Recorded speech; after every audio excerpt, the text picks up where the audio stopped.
Hello दोस्तों, ये एफआरएसआर का पार्ट 3 है। इसमें हम देखेंगे अलाउंसेस के बारे में। तो चलिए फिर शुरू करते हैं। सबसे पहले देखते हैं डियरनेस अलाउंस क्या होता है। डियरनेस अलाउंस है अभी अपना शायद आज ही कुछ इसकी न्यूज़ आई है, 4% इंक्रीमेंट लग गया है। तो अभी 60 के अप्रोक्स हो जाएगा डियरनेस अलाउंस, जो कि महंगाई भत्ता होता है। साल में 2 बार लगता है, ये जनवरी और जुलाई में। और ये किस लिए दिया जाता है? महंगाई को जो मतलब डे बाय डे जो महंगाई बढ़ रही है इसको कंपनसेट करने के लिए, उसकी भरपाई करने के लिए साल में 2 बार 1 of January and 1 of July को दिया जाता है। अब इसको देख लेते हैं, इसका कैलकुलेशन बेस कैसे होता है, इसका कैलकुलेशन कैसे करते हैं इसको।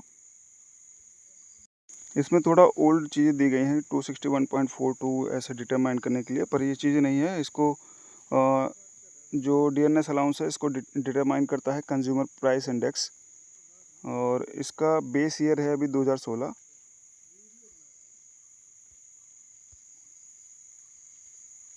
एक बार फिर से देखते हैं, ये जो डियरनेस अलाउंस है ये डिटरमाइन कौन करता है? कंज्यूमर प्राइस इंडेक्स करता है। और कंज्यूमर प्राइस इंडेक्स दो लेवल पे होता है। एक तो इंडस्ट्रियल लेवल पे होता है इंडस्ट्रियल वर्कर के लिए, और एग्रीकल्चर लेवल पे होता है एग्रीकल्चर वर्कर के लिए। तो हमें देखना है किस पे ये हमारे लिए कौन डिटरमाइन करता है। ये इंडस्ट्रियल लेवल वाला कंज्यूमर प्राइस इंडेक्स सीपीआई जो होता है वो डिटरमाइन करता है। अभी हमारा जो बेस ईयर है वो 2016 है, और हमारा जो हमारा एवरेज बेस पॉइंट है वो क्या है? एक 115.72 सॉरी 76 है ये। और ये जो इसमें दिया गया है ये 2006 को बेस ईयर मान के दिया गया था। तो इसको नहीं फॉलो करना, ये पहले 2020 तक था। इसके बाद 2020 के बाद 2016 को बेस ईयर मान लिया गया है। तो इसमें क्या किया गया कि अभी जो एवरेज बेस इंडेक्स है ये कितना है? अभी हमारा ये है 115.76 है। इसको कैलकुलेट कैसे करते हैं? मान लीजिए कि जो एवरेज कंज्यूमर प्राइस इंडेक्स होगा उसको हर महीने का लेते रहते हैं, 12 महीने का, लास्ट 12 महीने का लेंगे इसमें। मान लीजिए कि जनवरी में कुछ आया, मान लो जनवरी में आ गया 139 पॉइंट समथिंग आ गया, 5 आ गया। फरवरी में 140.3 आ गया, ऐसे ऐसे करके आता है। तो इसको 12 महीने का यहाँ से लेके 12 महीने का कैलकुलेट करेंगे, सारा जोड़ेंगे और 12 से डिवाइड कर देंगे। जो आएगा, मान लो कुछ ऐसे आता है कि अपने पास आ जाता है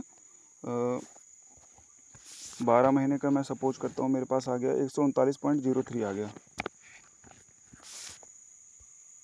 12 महीने का 139.03 कर दिया। अब माइनस कर दूंगा 115.76 से। अब इसको फिर डिवाइड कर दूंगा 115.76 से, और इसको मल्टीप्लाई जो आएगा इसको मल्टीप्लाई कर दूंगा मैं 100 से। तो ये हमारा जो निकल के आएगा ये निकल गया है डियरनेस अलाउंस। डियरनेस अलाउंस किस पे दिया जाता है? एक तो ये होता है बेसिक पे और प्लस नॉन प्रैक्टिसिंग अलाउंस होता है। जो डॉक्टर या नर्सेस होती हैं उनको, मतलब जो ऐसे डॉक्टर्स होते हैं उनको दिया जाता है नॉन प्रैक्टिसिंग अलाउंस, तो उनको ये दिया जाता है उन पे भी, मतलब एनपीए पे भी डियरनेस अलाउंस लगता है। अब डियरनेस अलाउंस दिया कब कब जाता है? नंबर 1 हो गया कि डियरनेस अलाउंस अगर कोई ऐसे लीव प्रिपरेटरी टू रिटायरमेंट जाता है तो भी उसको डियरनेस अलाउंस दिया जाएगा up to 300 days. Leave preparatory to retirement क्या होता है कि जैसे कोई एम्प्लॉय है, वो रिटायरमेंट जाने वाला है दिसंबर में, उसके पास 300 दिन की छुट्टी बची है, या मतलब किसी भी मंथ में जाने वाला है, उसके मैक्सिमम 300 दिन उसकी लीव जमा हो सकती है। तो वो रिटायरमेंट के पहले वो 300 दिन छुट्टी अपने घर पे काट सकता है। इसके लिए उसकी सैलरी नहीं काटी जाएगी, उसको फुल पे मिलेगी, जैसे वो जब वर्क पे होता था तब मिलती थी। पर इसमें क्या होता है कि जब वो लीव प्रिपरेटरी टू रिटायरमेंट के लीव पे होता है, तो उसको इस टाइम पे जो, मतलब जिस टाइम पे वो ऐसी छुट्टियां काट रहा होता है, जो जमा लीव है काट रहा होता है, तो उस पर उसको एचपीएल नहीं मिलता है और ईएल भी नहीं मिलती है उसमें। मतलब जो मान लिया 6 महीने की 180 दिन की वो काट रहा है, तो उसको उस टाइम पे 180 दिन का जो 15 दिन की ईएल होती थी और 10 दिन की एचपीएल जमा होती थी वो नहीं मिलेगी इस टाइम पे। पर उसमें क्या मिलेगा? उसको डीएनएस अलाउंस मिलेगा उसको। उसके बाद ड्यूरिंग ज्वाइनिंग टाइम, जैसे कोई यहाँ से ए स्टेशन से आता है बी स्टेशन पे, तो उसको भी इसके बीच में जो मतलब जो टेन्योर है उसका, उसके लिए भी उसको क्या मिलेगा, डीए मिलेगा। ड्यूरिंग सस्पेंशन जो वो अलाउंसेस ड्रॉ कर रहा है, सब्सिस्टेंस अलाउंस, उस पे भी उसको बेसिक पे, उस बेसिक पे पे उसको क्या मिलता है, डीए मिलता है। जनरली ये 90 डेज़ तक क्या होता है वो कि हाफ उसका जो सैलरी होती है 50% होती है, बेसिक पे हो जाती है 50%, और उसी पे उसको डीए मिलता है। और 90 डेज़ के बाद क्या करते हैं, 75% करते हैं उसके बेसिक पे का, उसके बाद उसको उसी बेसिक पे पर डीए मिलता है। अगर कोई एम्प्लॉय जाता है, अब्रॉड जाता है, मतलब देश के बाहर जाता है वो कहीं डेपुटेशन पे, तो उसको क्या होता है, तब उसको 6 मंथ के लिए, फर्स्ट 6 मंथ के लिए उसको डीएनएस अलाउंस मिलेगा, उसके बाद उसको नहीं मिलता है। फिर वहाँ के जो अलाउंसेस होते हैं, उस कंट्रीज़ के जो महंगाई भत्ता होता है वो, मतलब जो महंगाई होती है वो उसके हिसाब से रिकवर वो कंट्री देती है जिस कंट्री में वो जाता है। सेम चीज़ अप्लाई होती है during foreign service. Foreign service की कंडीशन देखी जाती है, और उसके बाद फिर उसको एडमिसिबल किया जाता है डीएनएस अलाउंस के लिए मैक्सिमम। लेकिन अगर कोई अपना मतलब जो होम डिपार्टमेंट है उसको छोड़ के जाता है तो उसे मैक्सिमम 6 मंथ के लिए डीए दिया जा सकता है। ये 6 मंथ का पीरियड याद रखना। इसके बाद देखते हैं हम हाउस रेंट अलाउंस, जिसे कहते हैं एचआरए। एचआरए के बारे में देखते हैं। एचआरए क्या है, कैलकुलेशन ये of cities town population criteria ये है, और इसका जो एचआरए पर मंथ बेसिक पे पे मिलता है वो इतना है। तो अभी जो मतलब ऐसे सिटीज़ हैं जो XYZ सिटीज़, 3 कैटेगरी की सिटीज़ होती हैं क्लासिफाइड, मतलब 3 कैटेगरी में किया गया है इसको, XYZ। एक्स सिटीज़ में क्या होता है, जो पॉपुलेशन 50 लाख से एंड अबव है वो उसमें आती है, एक्स सिटीज़ में आती है। जहाँ पॉपुलेशन 5 लाख टू 50 लाख के बीच में वाई सिटीज़ में आती है, और बिलो 5 लाख में क्या होता है कि जेड सिटीज़ में आती है। और जेड सिटीज़ के लिए क्या था है अभी एचआरए, अभी तो हो गया है 10%, यहाँ पे 10 हो गया है, वाई के लिए 20 हो गया है, और जेड के लिए 30 हो गया है। पर जब हमारा ये मतलब पे कमीशन लगा था उससे लेके और 30 जून 2021 तक क्या था, 8, 16, 24 था, उसके बाद 9, 18, 27 हो गया, और जब हमारा बेसिक पे 50% को क्रॉस किया तो ये क्या हो गया, एचआरए 10, 20 और 30% हो गया। जो एचआरए होगा वो ओनली बेसिक पे दिया जाएगा, जैसे कोई पर्सनल पे है या कोई एनपीए है उस पर भी नहीं दिया जाएगा, ओनली बेसिक पे एचआरए ड्रॉ किया जाएगा। एचआरए जो है ओनली प्लेस ऑफ ड्यूटी के रेफरेंस में दिया जाता है, ना कि प्लेस ऑफ रेजिडेंस। रेजिडेंस क्या होता है, जैसे मान लीजिए कि कोई आप कहीं जॉब करो किसी डिपार्टमेंट में और वहाँ पे एकोमोडेशन आपको अलाउड, मतलब आपको नहीं दिया गया, आप कहीं अलग जाके अपना रेजिडेंस लेते हैं, तो उसके हिसाब से आपको अलाउंसेस नहीं दिए जाएंगे। अलाउंसेस किसके हिसाब से दिए जाएंगे, जहाँ आपकी प्लेस ऑफ ड्यूटी है उसके अकॉर्डिंग आपको अलाउंसेस दिए जाएंगे। और क्या है, एचआरए जो होता है वो ड्यूरिंग लीव या वेकेशन, मतलब किसी भी काइंड ऑफ लीव है, जैसे चाहे इंक्लूडिंग एक्स्ट्रा ऑर्डिनरी लीव, इन पे भी ये दिया जाता है एचआरए, हाउस रेंट अलाउंस। क्योंकि एक्स्ट्रा ऑर्डिनरी कोई भी लीव पे गया है वो तो कहीं तो रह ही रहा होगा, जब तक वो सर्विस से इनकैपेसिटेट नहीं किया जाता है तब तक उसको एचआरए मिलता रहेगा। पर ये कब तक मिलता रहेगा, फर्स्ट 180 डेज़ तक। इसके अलावा फिर अगर इसके आगे जाता है तो उससे फिर सर्टिफिकेट सबमिट करने के बाद उसे दिया जाएगा। अगर स्टडी लीव पे जाता है तो प्लेस ऑफ स्टडी के अकॉर्डिंग मिलेगा उसको, जो मतलब एचआरए होगा वो जहाँ पे वो स्टडी कर रहा है उसकी प्लेस पे के अकॉर्डिंग उसको एचआरए मिलेगा। अगर कोई employ leave with medical certificate जाता है तो उसे 6 मंथ प्लस 2 मंथ का मिलेगा, मतलब टोटल 8 मंथ का मिलता है। When the official does not join after leave, अगर वो लीव के बाद ज्वाइन नहीं करता है तो उसको क्या किया जाएगा, रिकवर कर दिया जाएगा उससे। हाँ, बस कुछ कंडीशन है, जैसे मान लीजिए उसकी डेथ हो गई है, या फिर वो रिटायर हो गया है, या फिर ऐसे कोई मतलब मेंटली वो डिस्टर्ब हो गया है और वो ज्वाइन नहीं कर सकता है, तो इन केसेस में उसको क्या किया जाएगा, उसको, ये एक्सेप्शनल केसेस हैं, अदरवाइज अगर वो जानबूझ के ज्वाइन नहीं करता है तो उसकी एचआरए की रिकवरी की जाएगी। अब लीव प्रिपरेटरी टू रिटायरमेंट पे क्या होता है कि ये जो एम्प्लॉइज़ है उसको सर्टिफिकेट सबमिट करने के बाद उसको ये चीज़ें दी जाएगी। ये इंपॉर्टेंट एक चीज़ याद रख लेना इसको। अगर लीव प्रिपरेटरी टू रिटायरमेंट जाता है, क्योंकि ये कन्फ्यूजन क्वेश्चन क्रिएट कर सकता है, तो उसको एचआरए के लिए सर्टिफिकेट सबमिट करना पड़ेगा। और ड्यूरिंग सस्पेंशन क्या है, फर्स्ट 180 डेज़ तक उसको मिलेगा, आफ्टर 180 डेज़ के बाद उसे मतलब उसको ये करना पड़ेगा, सर्टिफिकेट सबमिट करना पड़ेगा।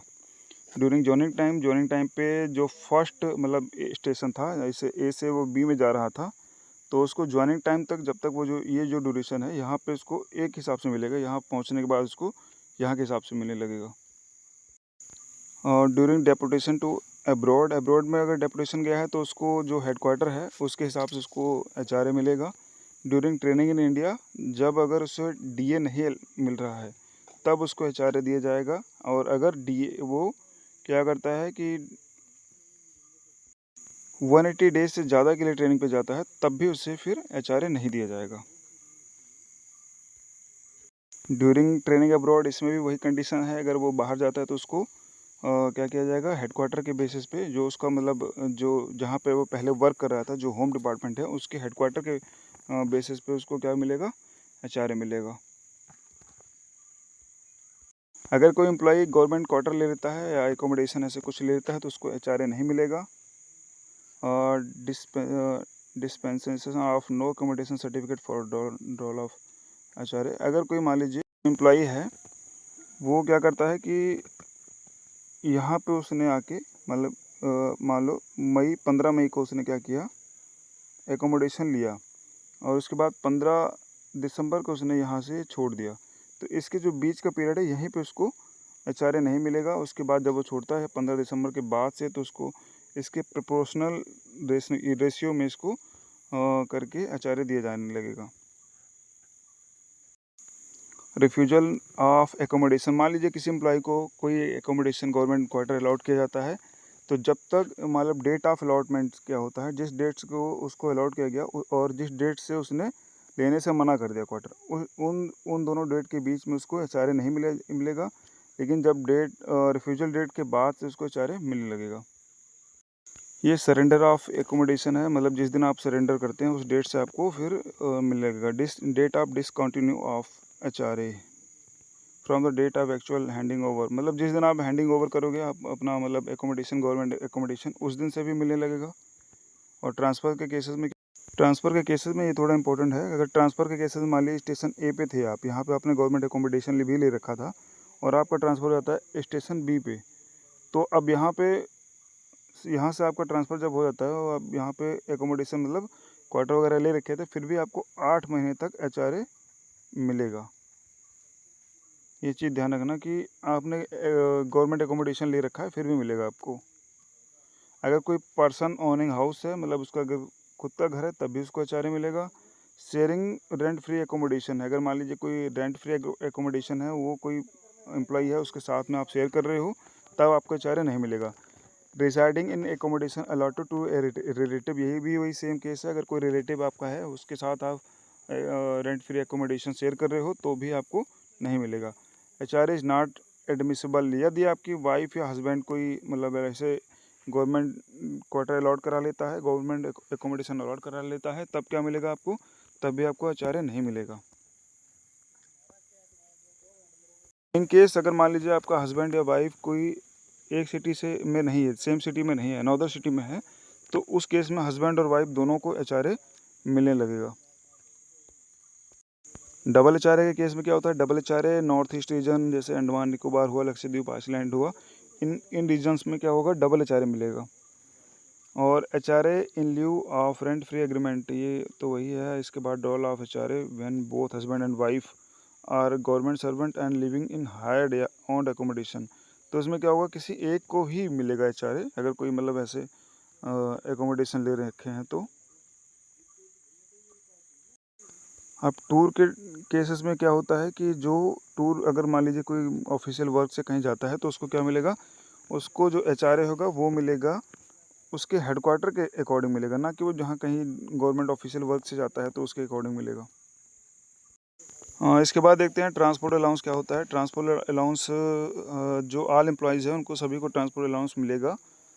तो ये अगर लेवल 1 एंड 2 है तो उनको कितना मिलेगा, जैसे मान लीजिए कोई ऐसे सिटीज़ में रहता है, हायर टीपीटीएस सिटी में रहता है, तो उसे 1350 प्लस डीए मिलेगा। और डीए कैसे कैलकुलेशन होता है, मान लीजिए कि डीए है 50% है अभी,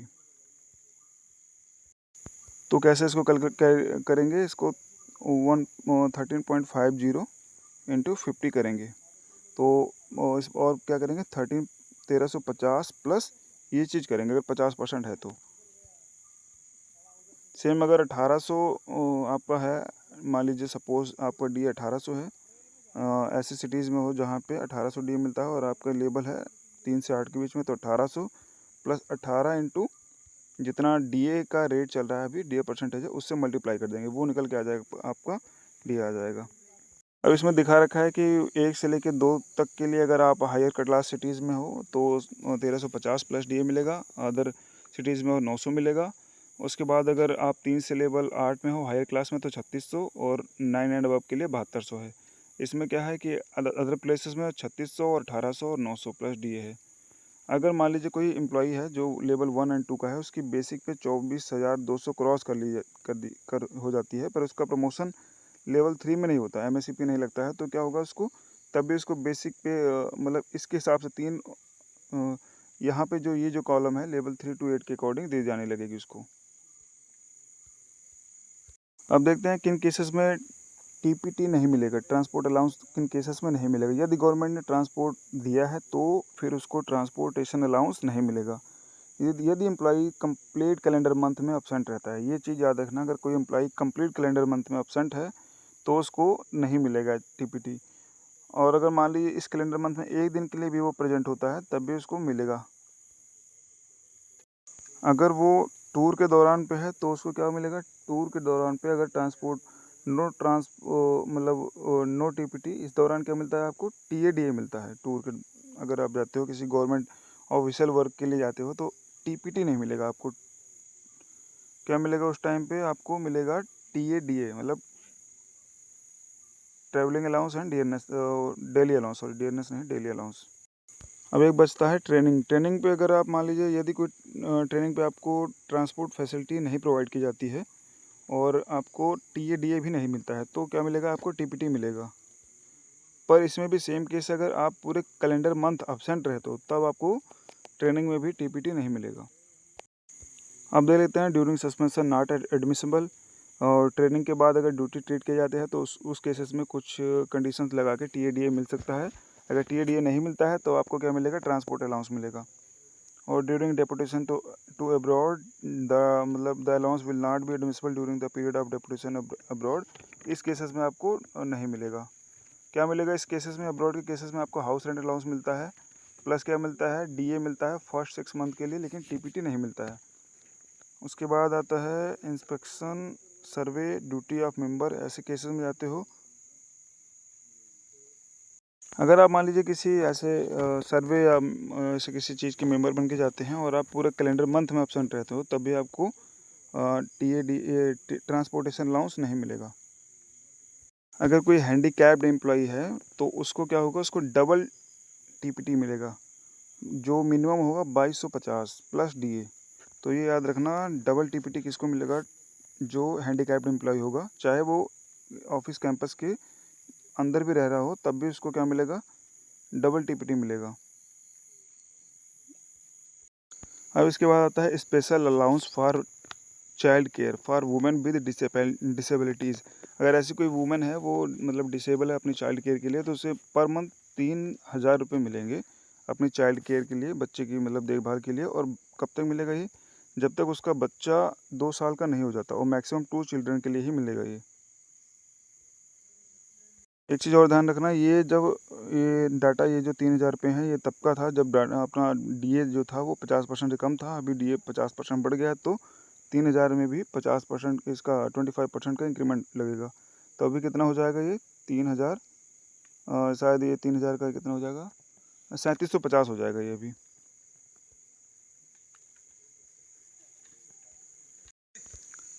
इसके बाद आता है cycle allowance. Cycle allowance 180 rupees per month है और ये किसको दिया जाता है, जैसे मैसेंजर टाइप की कोई जॉब है उसको साइकिल अलाउंसेस दिए जाते हैं। और साइकिल अलाउंसेस अगर मिलता है तो आपको ट्रांसपोर्टेशन अलाउंस नहीं मिलेगा, टीपीटी नहीं मिलेगा आपको।